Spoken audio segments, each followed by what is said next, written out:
Hello and welcome back to Bookmark Chronicles. Today I'm doing a spoiler-free review of the Serendipitous love series by Christina C. Jones. So I binged this series at the end of 2023. I really enjoyed it. However, I do want to put out a disclaimer that if you're going to go into the series, there are some content warnings that are specific to pregnancies, surprise pregnancy, miscarriages, and that is a recurring theme throughout 4 out of the 6 books. If you look at CCJ's document in Development 2.0 that has all of her work listed, this series is listed under Warm and Fuzzy, and I personally would not classify it that way. The only 2 that I would say are that, or maybe 4 and 5, but for the rest of them, those content warnings are very prevalent. So I'm gonna go through all 6 books in the series. I will talk about who we're following, what to expect. I'm also gonna have content warnings because there are some other things outside of the pregnancies and whatnot that also happen that I just think that people should be aware of. So I don't remember the name of the actual community. I'll find it and put it up. But in this series of romance companion novels, we are following different business owners in this community as they find love. And some of them are warm and fuzzy, some of them are not. Some of them start warm and fuzzy and then get a little serious, but overall I did really enjoy it. Book 1 is called A Crazy Little Thing Called Love, and that one we are following Simone and Roman. Simone owns Posh Petals, which is a floral shop, and Roman owns Urban Grind, which is a cafe by day and turns into a sort of bar and lounge at night. So throughout all of the books, a lot of time will be spent at Urban Grind. Simone is working in the shop one day. She's putting together an arrangement and she gets like a whiff of coffee and she looks up and she sees Roman. She has feelings and doesn't say anything, but then they end up running into each other later on. I really enjoyed the relationship between the 2 of them. I thought it was really sweet and really cute. There is some drama with an ex that ends up being an issue, but overall I still thought it was very good. This one also has a miscarriage on page, so be very careful with that. I don't have any of my ratings for these written down, but all of them were somewhere between, I believe, a 3.75 and 4.5. 3.75 to me is like a low 4, so all of them are somewhere in that range. I still enjoyed all of them. Book 2 is called Didn't Mean to Love You. In this one we follow Vivienne and Carter. Vivienne owns a chocolate shop, which really makes me want to go visit a chocolate shop, and Carter owns Fresh Cuts, which is a barbershop that he inherited from his father. The 2 of them were not necessarily looking for relationships, either one of them. It sort of starts as a situationship, and we do see Vivienne's ex in particular who cheated on her. She deals with that.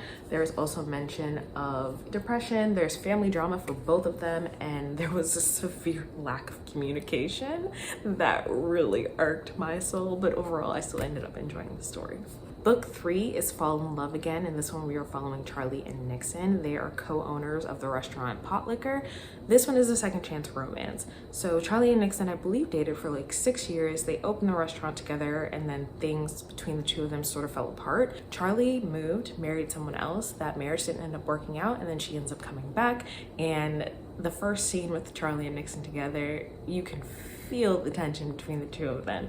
Nixon is definitely instigating it, but it was still kind of funny to watch. I would definitely recommend this one for people who enjoy second chance romances, and in this one there is also a miscarriage. Book 4 is The Way Love Goes. In this one we're following Fallon and Sean. Fallon owns Scantilily, which is a lingerie shop that she had actually started, maybe she lived in Chicago prior. And so she opened her first shop there and then opened a second one in this neighborhood. And then Sean inherited his father's construction and renovation company. The 2 of them meet because she hires him to do work on the house that she just purchased, and their first encounter does not go well. So I was reading that first interaction between the 2 of them and I was like, damn, I hope he's not the love interest. And then you start the next chapter and you're like, oh shit, he's the love interest. It was really interesting to watch their relationship form. This one might actually be my favorite. It's either my favorite or my second favorite, but I did really enjoy it. I also really appreciated that in this one we see a lot more of the men together, and I really loved those bromance moments because I think they were so cute and sort of like talking through all of the previous relationships and like where they fucked up and what they learned, and stopping him from fucking up and doing the same shit that they did. In this one though, we do see a past partner who cheated, their health concerns, death of a parent, and a loved one with cancer. This one was also like a tad messy. CCJ is not super known for mess, but the way that dots connect in this one was kind of messy, and I think I enjoyed that too. Then we have Love You Forever. In this one, we are following Sydney and Harlan. Most of this takes place at Stack's, which is a diner that is owned by Sydney's dad. And Harlan was sort of taken in by their family because his dad and Sydney's dad might have been in the military together, I believe. And then when Harlan's father passed away, he went to find this person that his dad always talked to him about. So Sydney and Harlan kind of grew up together, but then there was something that happened between them. They grew apart. Now Sydney is sort of coming back and their relationship is rekindled. So this one is sort of a second chance and forced proximity. They never officially dated, but you know, they knew they had feelings for each other, and then they worked in the same place, so they're stuck together. This one also includes death of a parent on and off page, a loved one having a heart attack on page, so be very careful if that is something that you are sensitive to. And then the final one is called Something Like Love. In this one, we're following Astrid and Eddie. Astrid owns a yoga studio as well as an interior design business. So our first introduction to Astrid, I believe, was in book 3. I think that's right. Eddie, we meet in book 1, and he owns Distinct, which is the tattoo parlor.